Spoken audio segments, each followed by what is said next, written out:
Jay Hibbs, Stretford, Paddock. This is it. This is the big one. Manchester United versus Sociedad in the Europa League. It's the second leg, Joseph. Yeah. It's all to play for. It is all on this, as you can see above us. Genuinely, the season rides on this.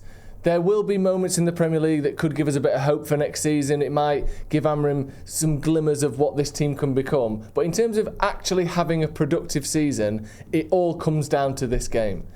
We cannot do anything in the Premier League. We're not going to get relegated. There is no hope of us pushing up to Europa Conference League spots. None of that is going to happen. This is all that matters now. It is genuinely, like you so often say, the big one. It is. It genuinely is. This is the season. It's massive.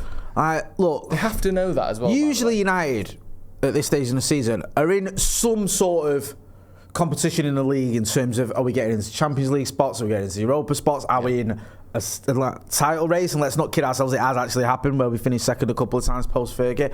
But this season we're in nothing. We're not going to get relegated. We're not going to get into the Europa or even conference. It's literally just, are we going to finish in the top half of the table? I know that can have repercussions because of the money you get and all the rest of it. But let's be honest, no one's sort of getting the bunting out because United have finished 12th rather than 13th. No.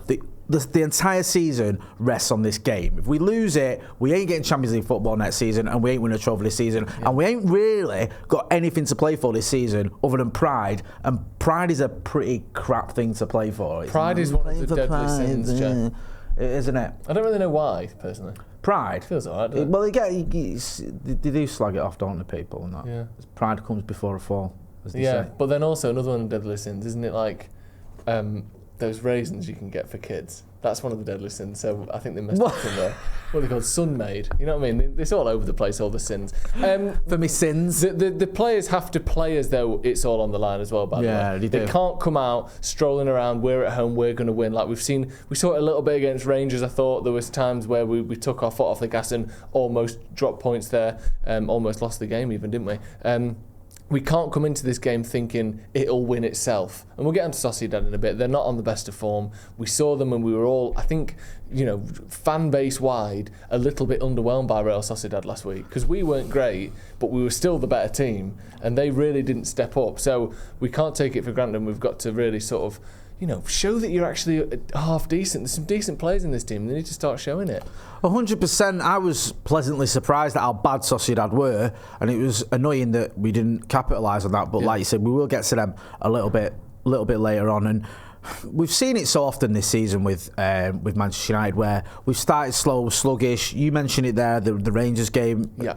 If we go, I know I go on about it a lot, but the Southampton game in the Premier League was one particular example where it was particularly jarring, wasn't it? It was because they're so bad, Southampton, and we made them look like prime Real Madrid for a good hour. It was pathetic. And you think United would realise, you think we'd actually know and go, hang on a minute, we're not that good. We can't afford to be complacent. We can't afford to just take our time and we'll come back into it because most games we do that, we lose. Yeah. And our record at Old Trafford is particularly bad. So we need to sort of get at them. Yeah. Otherwise, these players aren't going to be playing in the Champions League next season. And a lot of them, they might think, oh, well, if it all goes wrong at United, I'll just get sold somewhere else. Well, a lot of them won't be getting the big moves, will they? No. Because a lot of them have sort of failed at United. That's why they'll be getting moved on. I don't want to be too negative, right? Because under Amorim, we have shown some resilience. We have shown a bit of bottle. You look at the game at the Etihad, you look at the game at the Emirates in the FA Cup, you look at the game at Anfield, where I know I keep saying it, but we were a bit unlucky not to get a win there. So we have seen a little bit of resilience. You look at some of the players we've got. You've got experienced, seasoned internationals who've been in some of the biggest games in the world, who've played in Champions League finals, who've played in sort of title deciders and FA Cup finals and all the rest of it. So you think there could be a little bit of resilience there, and there could be a little bit of, a bit of swagger going into this game. That's what you want to see. We saw it, didn't we? The best example of this for me was that Carabao Cup final against Newcastle. Yeah. You could tell from 10 minutes in, we had something that they didn't. I've said this too. Sorry, I didn't mean to insult you there. When we was at the ground and the Newcastle fans were sort of waving the flags and all that, they got there like an hour early for some strange reason and filled their end. You just had that feeling that, this is Manchester United.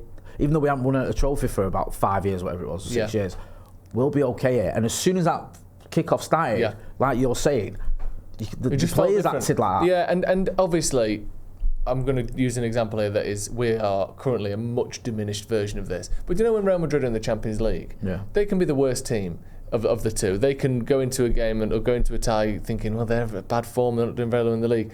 They just have a different feel to them. And obviously, we're dragging this way down to the Europa League now and United's current standing. But us compared to Sociedad, we're more used to winning trophies. We're more used to being in these sort of situations. We won the FA Cup last season. We got to the FA Cup final the season before that. We won the Carabao that season as well. You know, generally speaking, as a club, we do have a bigger stature and a bigger presence that sometimes in these tough one-off cup moments can go in your favour.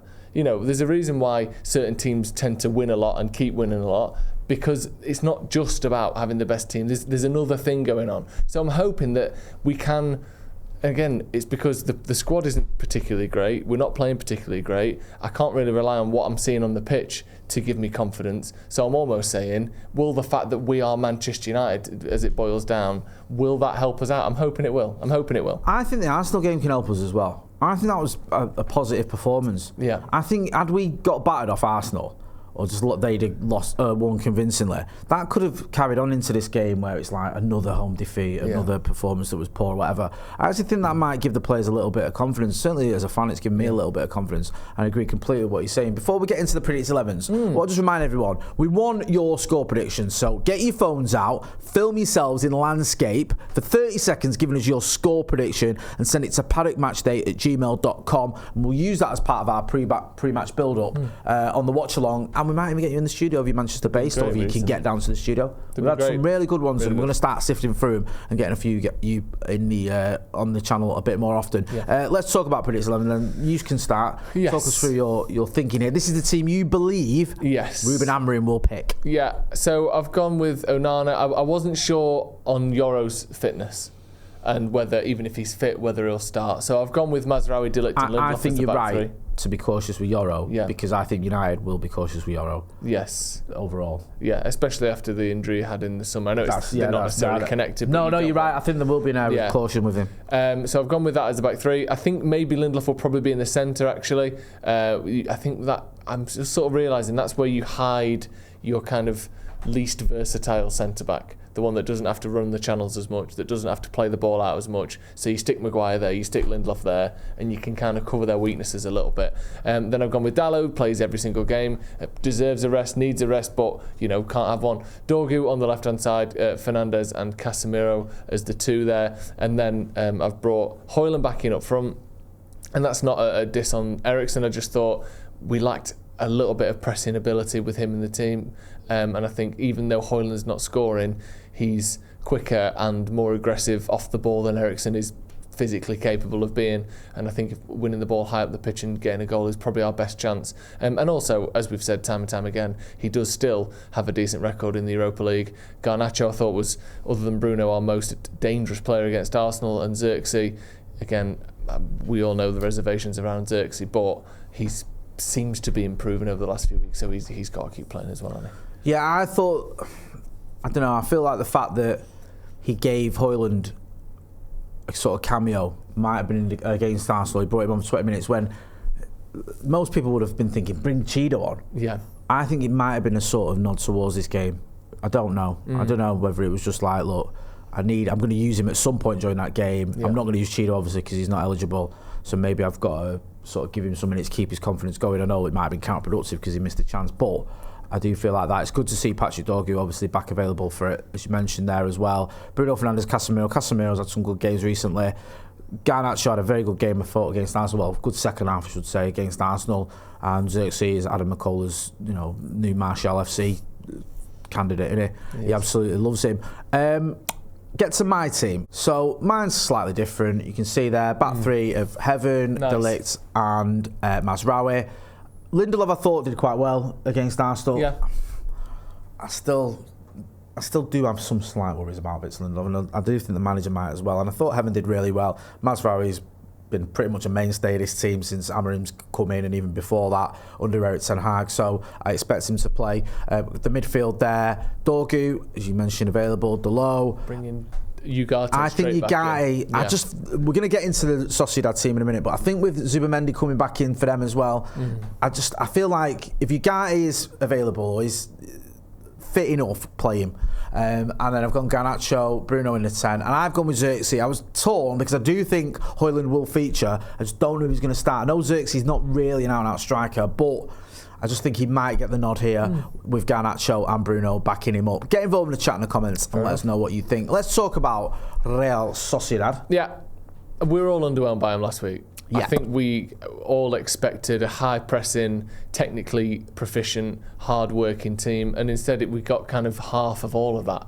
Like, they weren't terrible. They did try and push us. They did try and play the ball, but they didn't seem particularly capable. They were very flat. They were quite one-dimensional. Maybe they were, feeling a bit sort of, I don't know what they were, not Mardy, but a little bit kind of... Mardy, I like that. Well, we ain't got Zubimendi, we're not going to be any good. But surely then he's not like Maradona at Napoli. Do you know what I mean? I know he's a decent player, but he's not the best player in the world. So I'm sure they'll improve and they'll have to come out. And also they'll have that thing of, we're going to get more and more nervous as the game goes on.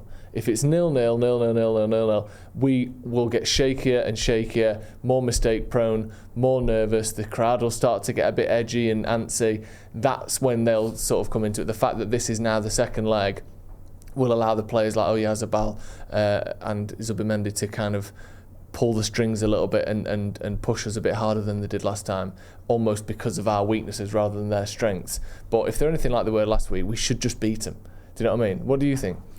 Yeah, I think you make a great point. I think whilst I'm slightly wary of Zubimendi coming back in, we should be able to handle him. Yeah. And looking at both our predicted 11s, I know there's some slight differences. There's a lot of good players there. It's easy to be so dismissive of United because of where we are in the league and because of obviously the amount of bad results we've had. But you've got to put a little bit of context into some of those games as well. And I think that the players that are available now, if he picks his strongest team, that is a decent team. That is a team that should be good enough to beat Sociedad. And even with Zubimendi coming back in, Sociedad are, I know United are struggling in the Premier League, all that, but they're 11th in the league and they're not flying. They're not an amazing team that we can't have an answer for. Anthony tore them apart a few months ago, didn't it? Yeah. Like it's the beatable, and I just hope United, the crowd are up for it. I hope we get behind the team, and I hope the team turn up as well. And I think if all those things happen, we'll just be too good for them. We really will. With all that being said, give us your score prediction. I'm worried about the scenario I laid out before, where it's KG, we don't get a goal in the first half, and it gets more and more amped up and amped up and amped up and amped up, and something bursts, and maybe we concede first late on. But I think we could do almost like a Rangers scenario where we concede relatively late and then we score even later. So I think we'll win. I'm going to go with, I think I predicted this for the FA Cup game, but I'm going to say we're going to win in extra time. Okay. So we'll win 2-1, 1-1 full time, 2-1 end of extra time. What are you saying? I don't often say this, but I think we'll win tonight. I do. I think we'll get a result. And I think it'll be a comfortable one.